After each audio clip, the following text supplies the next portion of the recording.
Hey guys, welcome back to Drew Blacksmithing. Today's episode we're going to continue working on the backscratcher.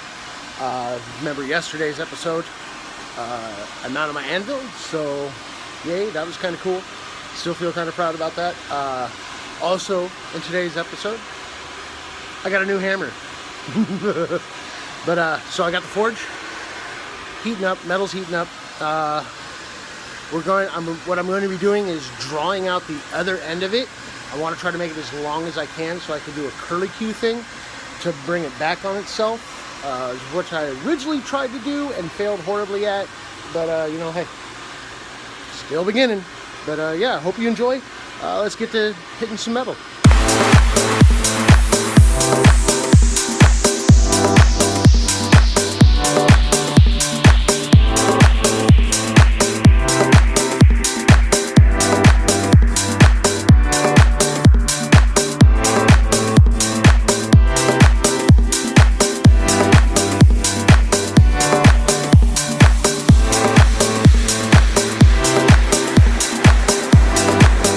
So, as you've seen, I went back to my old hammer. The new one is great. It's just a little too big for this, and I couldn't control the way the metal was moving. I would hit it, and it would just like overly bend.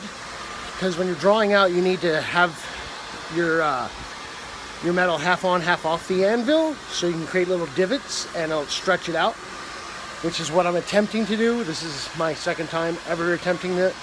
But the big hammer was just a little too much. But so I went back to the little hammer. I want to say now that the anvil's mounted, oh, it's so nice. It doesn't budge. Like, I did a good job, so pat on my back. But yeah, so that's what I'm doing. We're still drawing it out, and let's get back to it.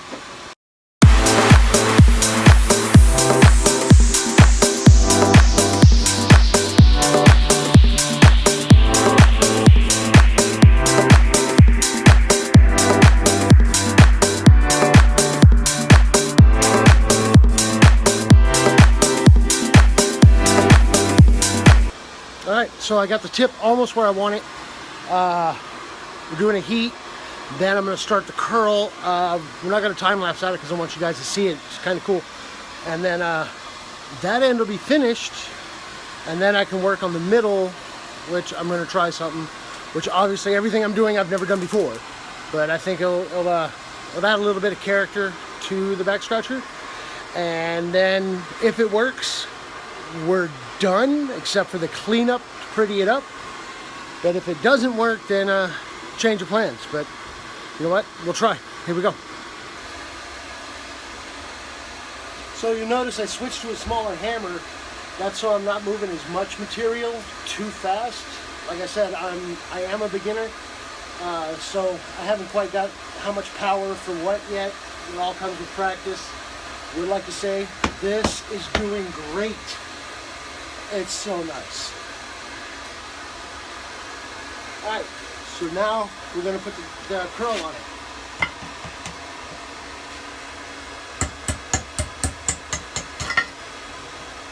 There!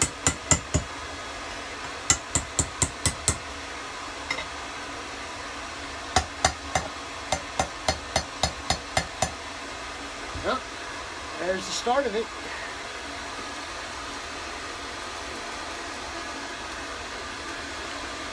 If there's anybody watching with more experience than me, please be forgiving. I know that was probably horrible to watch. If you wonder why I keep doing this, it's to clean the slag off the anvil. Not that I really need to with this project, but it's something I'm trying to get myself in the habit of doing for, you know, later on down the road if I make blades. If you leave the slag on the anvil, it'll cause pits when you're hitting the metal for your blade, so you want to keep it cleaned off. So that's why I keep doing that. Just a little bit of knowledge. Let's get back to forging. Enough of me talking.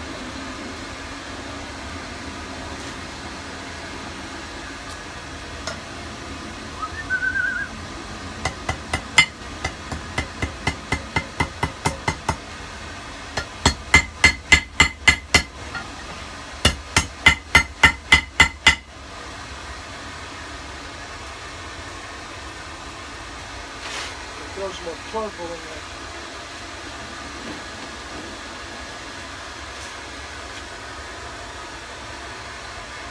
Wow! Well, you see a white spot on my knuckle? First burn of what I'm sure is going to be many. Ah, that hurts.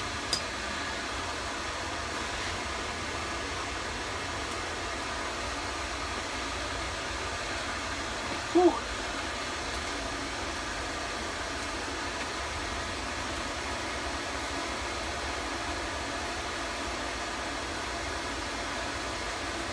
I like when the metal's this thin because it doesn't take so long to heat up.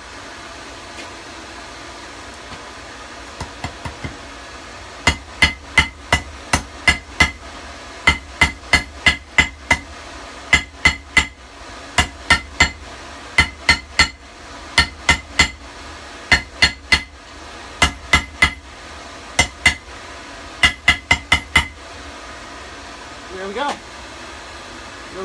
Little curve. Got it damn near straight. I'm happy with that.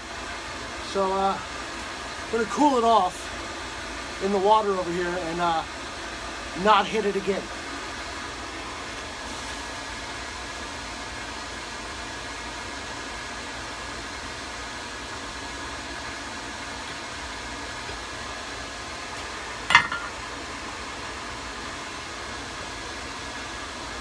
So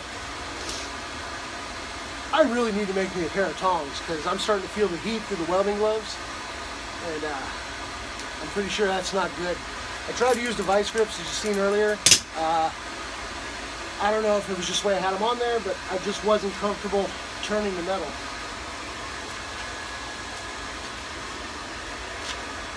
There we go. There it is, a back scratcher. Now to do the thing to kind of set it apart. I hope this works.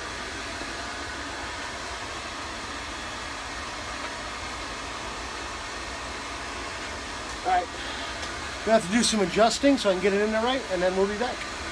Okay, so the metal's almost up to temperature. What I'm gonna do, I don't know how well this is gonna work.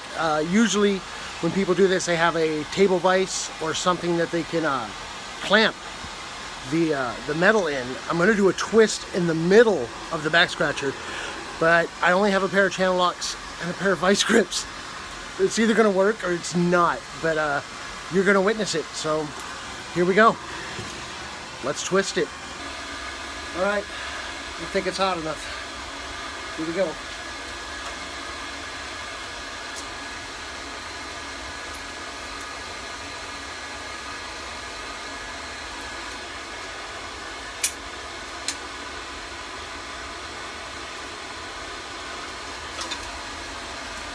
Ooh. Ah. No, I'm gonna lose the heat. No, no.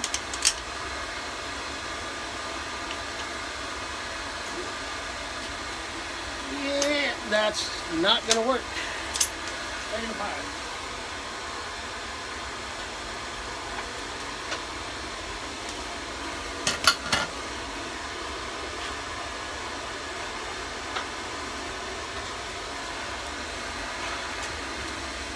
Oops.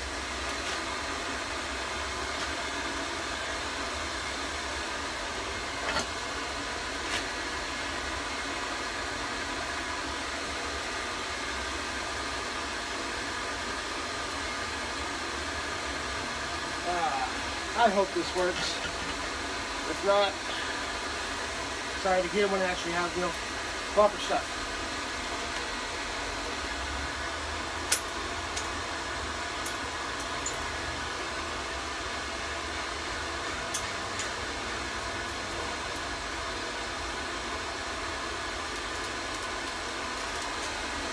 I don't think it's hot enough.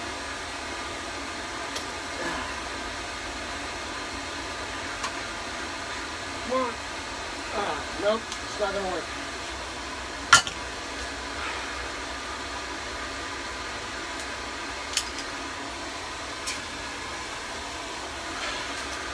Oh well, let's clean it up, make it look pretty.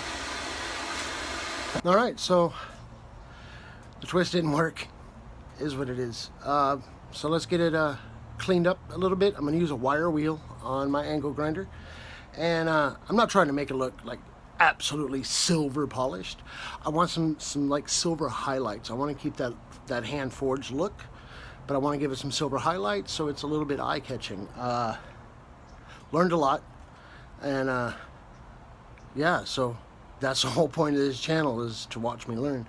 So I'm going to stop talking now, and I'm going to time-lapse some cleanup, and then my first ever blacksmith project will be done. Am I 100% happy with it? No. But I am ecstatic that I actually got it to this point for my first time ever, you know, doing this. So it's a start. Let's get to the time lapse.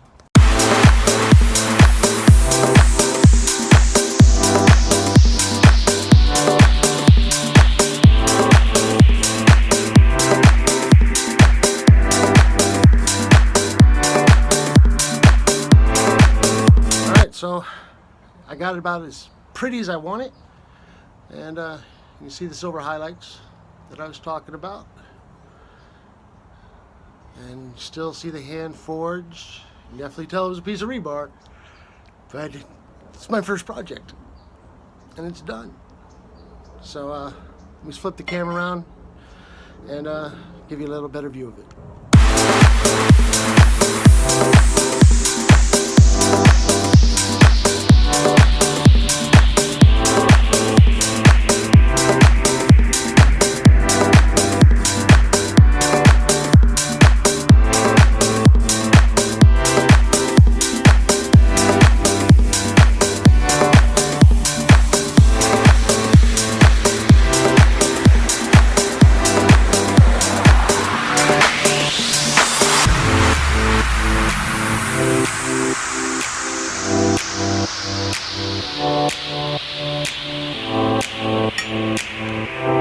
So that's it.